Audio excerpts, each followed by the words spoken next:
Hey guys, how you doing? What's up? Everybody doing great? I'd like to introduce you to a buddy of mine, Machine Gun Kelly. This is real. This is fam right here. This is pretty cool to have him in here in this little kind of intimate setting with you guys today, and we have some great questions. You guys going to the show tonight? Yeah. Okay, that's pretty cool. Yep. How were you, bro? Good. Wishing we were playing a bigger venue.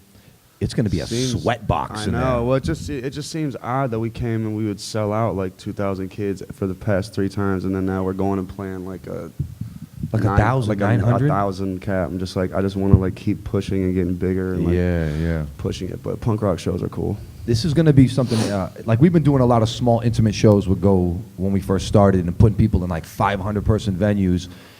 It's like that old school, that sweat box, that punk rock, that everybody's on top of each other moshing. That energy is going to be... Yeah, but I just came off a really bad sweat box show that I was like furious about. I love that term. Do you know what I mean? Like we had played like 2,000 kids roughly like the day before, and then the next day we played like 500 kids like in this small place in Morgantown that we drove 13 hours to get to. Wow. And I was like, oh, cool. Well, this is going to be cool because it's like 500 kids. Those are my favorite shows usually. Like, of course. Usually like the greatest time, like it's always like the night when there's like 500 kids that I bust off like the best guitar solo I've ever done. And like in front of like 3,000 people, I'm like, why does it suck right now?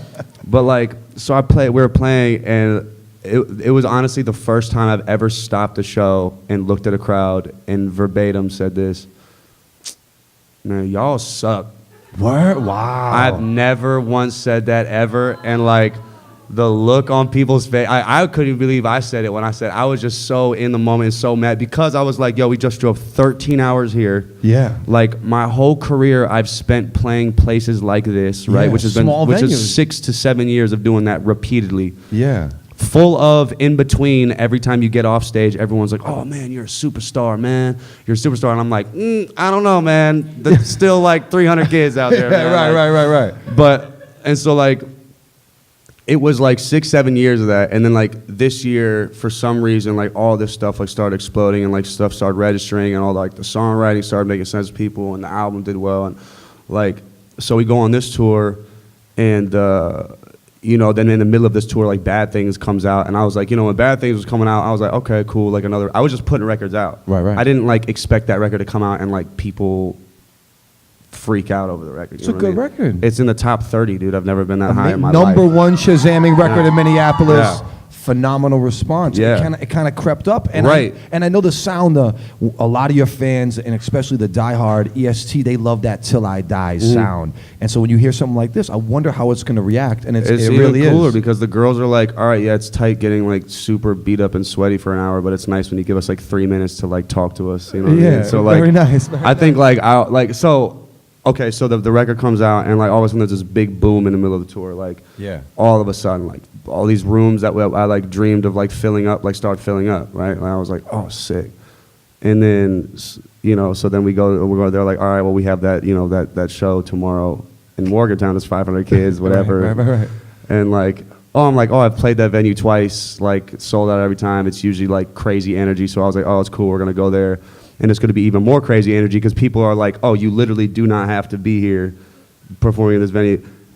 They sucked, man. It sucked. I like went there and I was like, you know what I'm saying, like just perform my heart out, and people were just sitting there like with a beer, like as if like you shouldn't be able to even just stand there. You shouldn't. You're like it's like this. This is what the concert looked like, and I'm like, it may never be like this again. You know what I'm saying? Like, and so like. Yeah, you know, it sucks to spend an hour and a half in front of people that you're just like, you don't get it. Like, I don't think tonight you're going to have that problem. No. I don't think tonight this is the... No, not at all. This has been sold out for like 2 months almost. We saw you at Soundset, and you guys saw this, right? Yeah. You're talking 30,000, 25,000 people, and you did this move where you went up the thing and you hung with one leg, the Iron Cross, bro. Yes. That was the first time you had ever done the one leg. One leg. I watched you. I've never done the one leg. Trying to get the other one because in. I did one leg by default because this one wasn't going. I saw you working at it, and then you did it, and we're like, this guy, and I asked Dre and them, I was like, how often do you guy's fear for his life on tour. And they looked at me and it wasn't even a joke. They were like, dude, every day, dude. They were like, every day we worry about this. Did you see that picture? That picture was gnarly. The one picture, Gnarly, the upside down bro? picture, like with all the people in the background. I was really cool. retweeted it 5 times. I couldn't believe it. Yeah, it was. I did that the other day. I don't really do that much, but like if there's ever like a cool like place to climb, maybe I'll do it. But like I did it the other day, and I did the 2 feet thing, and it wasn't work. So I did the 1 foot thing Again. Sound set was probably the last time I should do the 1 foot thing. That yo, bro, when I tell you it started to slip, and like the toe and the pole was right here, and the only thing hanging on was like the big toe, and I'm like, oh my god, we can't lose him. This is not Yeah. We need more of this. We need more of you, man. Come on, man. Be well, careful. you know, every other artist took everything I did and does it themselves now, so I just, I just let them do it. Shout out to Tory Lanez. He's working hard. Well, that's my guy, but they all like, it's like it's not fun for me anymore because so many people do it now. Inspired by right. what you but did. But people don't say it.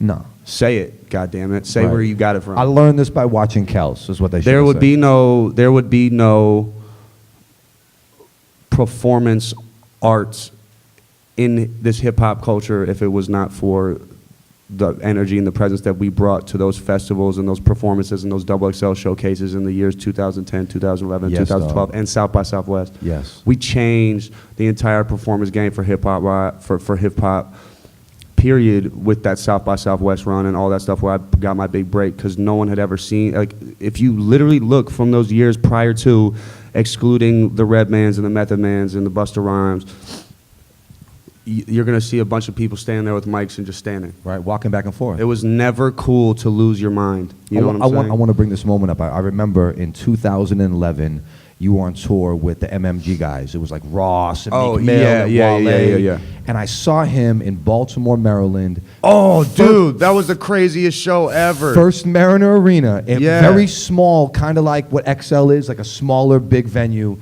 And it was all these like heritage urban acts. You know what I mean? In a predominantly black city. Oh, it was all black. The It was all whole black. arena. The whole arena. I lived in D.C. for years. It's like 85% African American. Oh, 100%. And so we're in this show, and Kells comes out. I came out of a jail cell. He comes up with the jail cell, comes up, and he had the jumpsuit on, the orange jumpsuit on.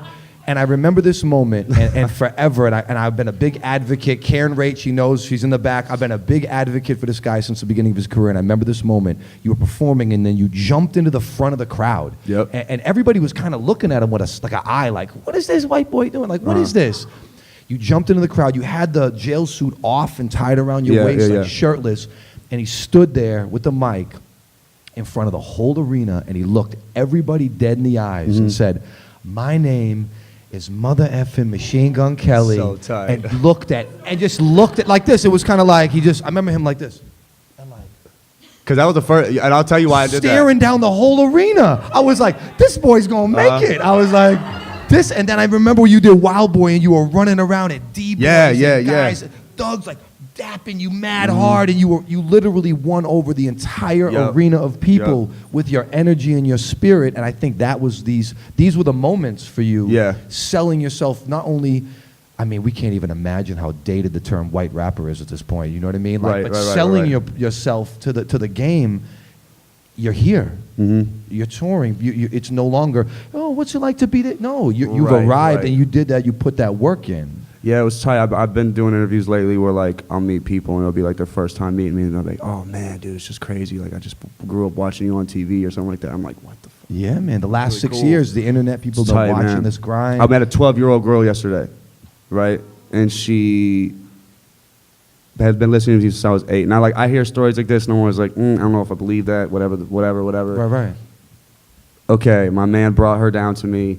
I knew it was real as soon as she saw me. She saw me and she's like,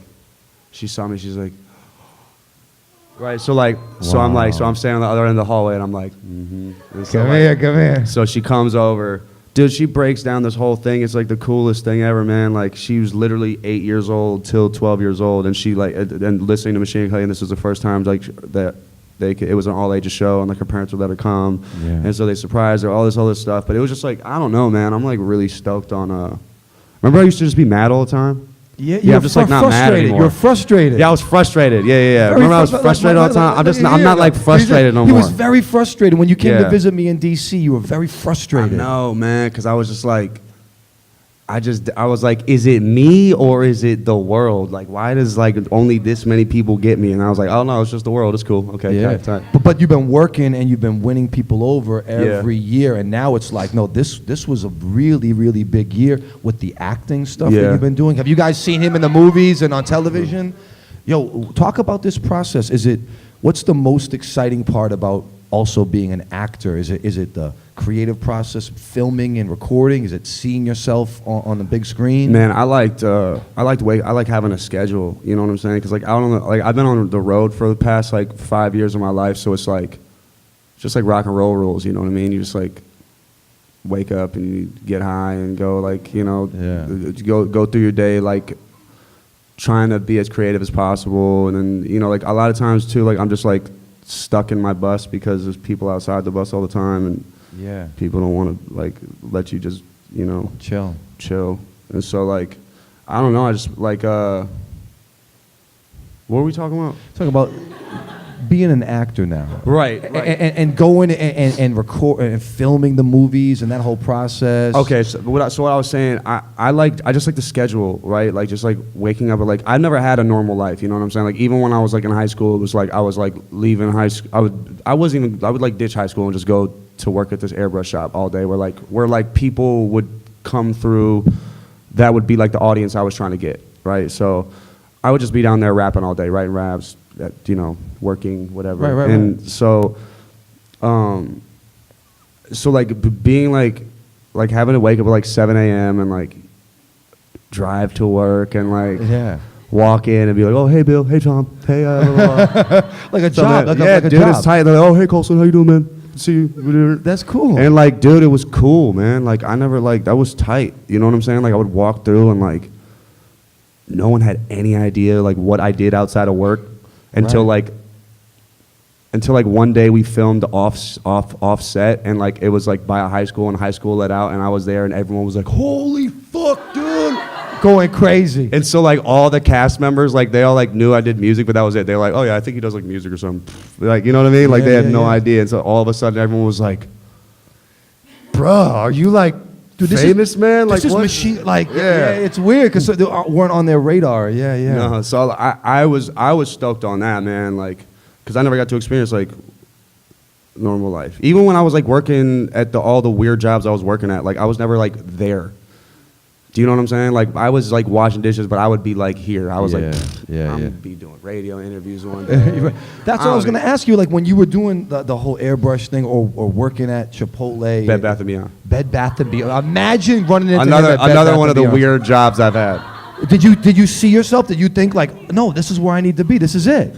When I was at Bed Bath & Beyond? Yeah, like it wasn't like a pipe dream. You were like, nah, like I need to be doing that. Like that's what it was. Right here, like this. Dude, everyone knew. You can ask from when I was in high school. Yeah. That's why everyone thought it was so crazy. Because I was literally in high school like, oh yeah, dude, I'm going to blow up. Like I'm going to be the biggest, like I'm going to be a huge rapper one day. And everyone's like...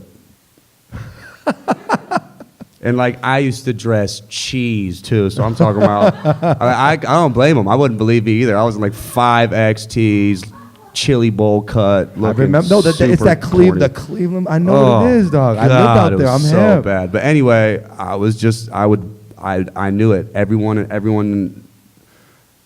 It was just funny when I was working at Chipotle, because I worked at Chipotle the year after I graduated high school. So everyone that was in high school with me that thought like I was gonna go and become like this big rapper was like coming in from, because I didn't go to college. So like everyone that went to college and came back in town for Christmas break, that was like the Chipotle we all went to, and I worked there. So like they would all come back from Christmas break and they'd be like, damn, man, what happened, bro?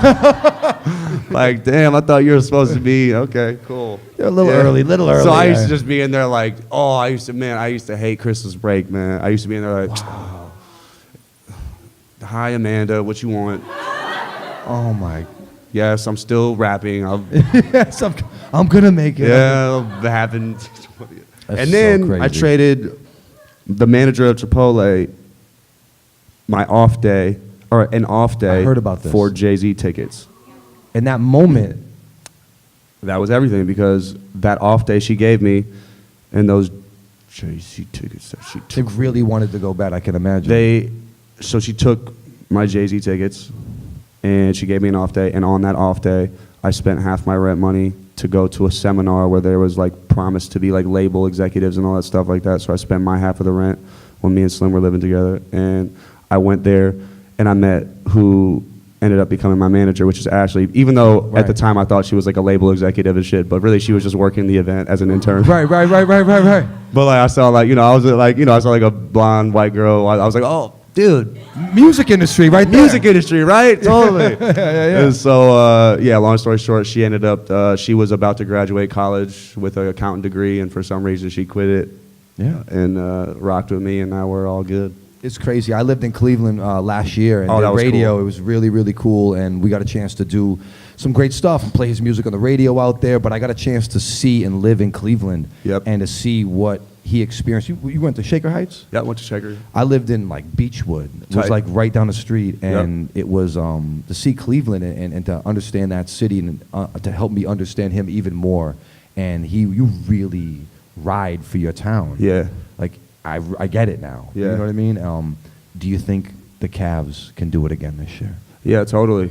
I think, I'm going to go ahead. I want to finish out the winning streak and get a number one with Bad Things and bring that W Word back. up. That's it. And then I want to win a Grammy and bring that back. That's important. But it's pretty cool right now. Like at the stage I'm at right now, like 60-year-olds are still like buying me drinks at the bar. Like it's pretty very, cool. very cool stuff. Right? Like super cool Cleveland Very shit. cool They're like, stuff. oh man, no way, dude. You're not paying for a drink. Like you're, It's you're very, a local very hero. cool. It's cool. Very cool.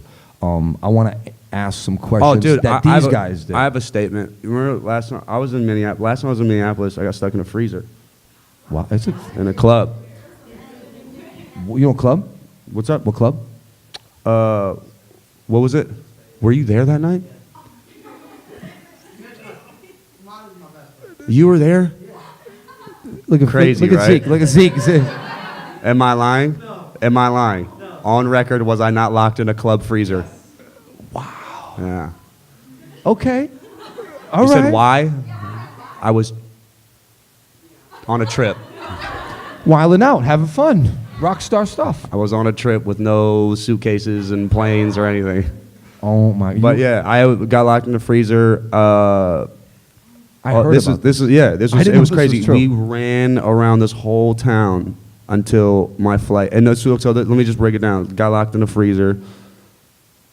Okay, wait. Started the trip in the middle of Mod's performance. Couldn't even leave the stage. I just stayed on the stage and laid down for the whole rest of his performance. Oh, this is when they on stage. I Yes. remember. Okay. And so then afterwards, went to a club, got locked in the freezer for like 30 minutes. They forgot about us in there. Because why would we humans be in a freezer? Of But course, like we were in a right, freezer. right.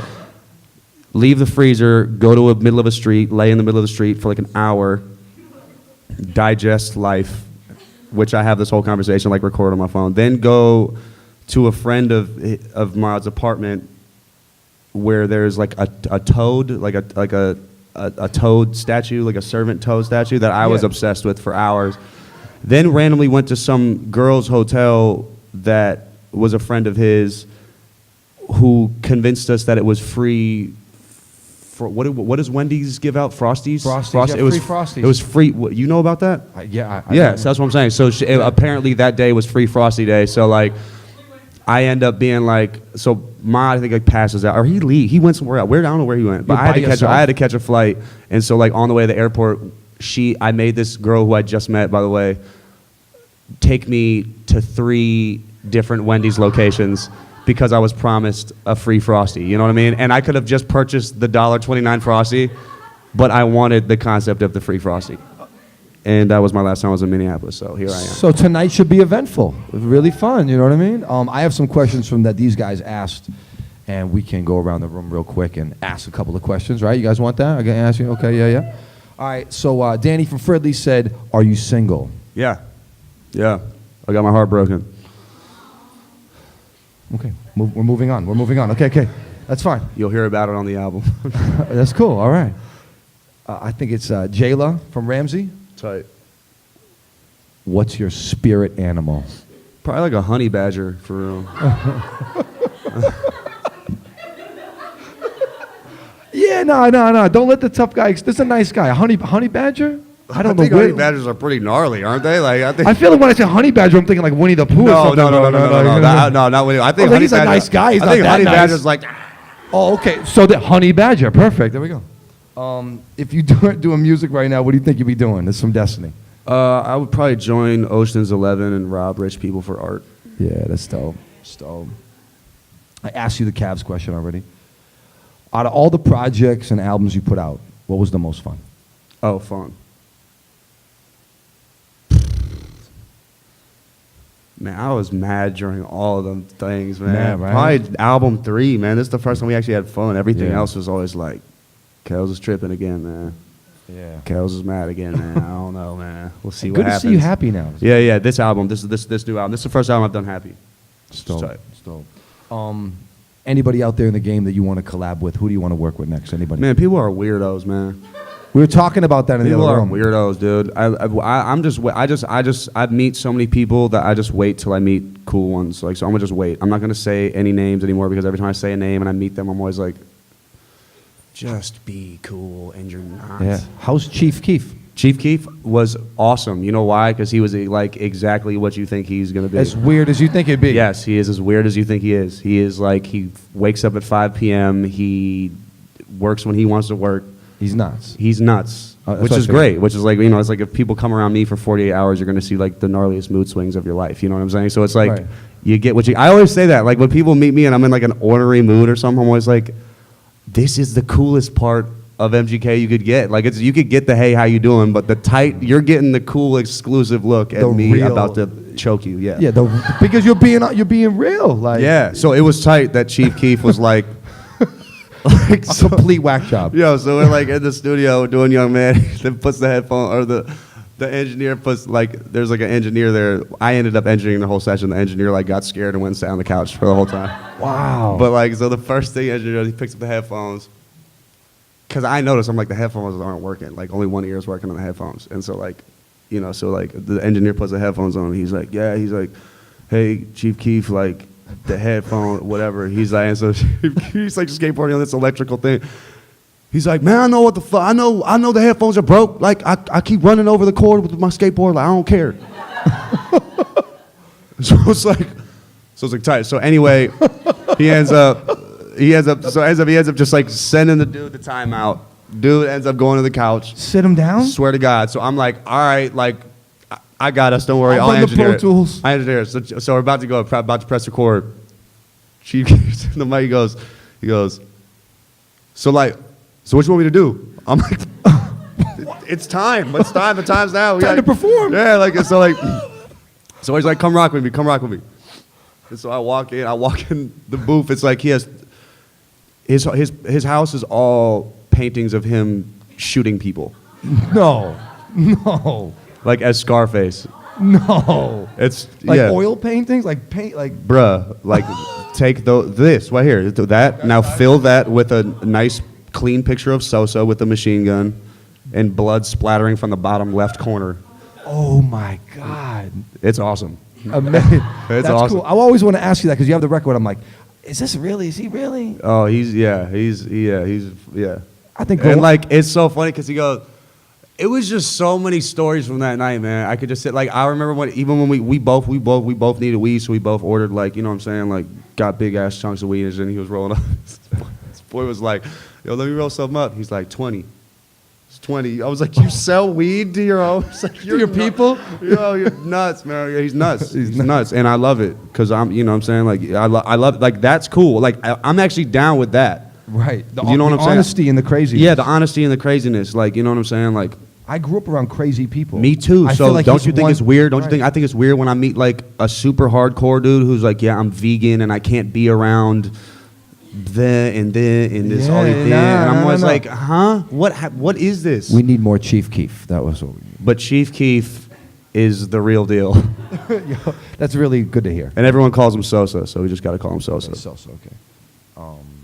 Outside of your music projects, what, a movie or TV's thing that you've done, what are you most proud about? I'm just proud that all of it came out because, like, I was getting real sick of the, like, wild boy stigma. Yeah. You know what I mean? I was just like, yeah, like definitely very true, and like it comes out when it wants to come out. But like when it's like circus animally, I'm always like, that's not what I want. You know what I mean? Like my songwriting is deeper than that. So like I think I just was stoked when I started getting respect as just like an addition to the culture of art, just in general. Period. You know what I mean? So Yeah. other than that, man, I don't know, man. Roadies, Nerve, like the early, like Nerve was cool because I never seen like success from a movie like that. Like I like walked around like a Fifth Harmony concert one time and like they had no idea who Machine Gun Kelly was, but they had all the ideas of who the guy I played in Nerve was. Which is dope. Which is sick. Yeah. Yeah, dude. This dude called me. Man, I was walking on the street that last night, and I was on a college campus in Madison. And, like this dude's like Colson, and I was like, and like sometimes people say that trying to get my attention, like because, Right. but I so like so, but usually they don't know me like that, right? So, Growing like, up, people called you Colson, not Rich. growing up, people call me Colson. Okay, yeah. And most people call me Kells for real, but like if you went to school with me, you call me Colson. You know what I'm saying? So Right. like, anyway, I'm walking on the street and someone says Colson, I'm like, you're corny, and I like turn around. Yeah. You know, I turn around, but the dude is like genuinely like Colson from Nerve, right? And I was like, From that from that movie. So I was like, Yeah. and nothing else. He's like Nerve. I'm like, yeah, dude. That's me, That's right. very dope. Yeah, it was crazy. All of us, we were all there. We all looked around. We all turned around like about to give him like the "you're corny" treatment. We all were like, "You're corny," and then like, he was like, "Dude, Colson from Nerve." I was like, "That's fucking nuts." It's dope, bro. It's dope. That was crazy. Yo, congratulations, man. A lot of great stuff happening. Thanks, dude. New album coming out soon. Yeah, January, February. I just talked to Interscope the other day. Yeah. Very, very, very proud of you, dog. Yeah, thank you so much, man. Amazing strides Yeah. and fought through the frustration, fought through the times when people didn't understand you, stayed true to yourself, stayed true to your I'm gonna craft. make it go back to that though. I don't want people to understand me, Okay. so it's gonna go back. I gave them like a little. Hopefully you I guys gave don't them a get couple it. months. Nobody to go gets back. it, hopefully, yeah. Nah, you're doing really well. Round of applause for Machine Gun Kelly, ladies and gentlemen. Good to see the good guys win, man. Yeah. Finally, Cool. a couple of the good guys out here, you know? Yeah.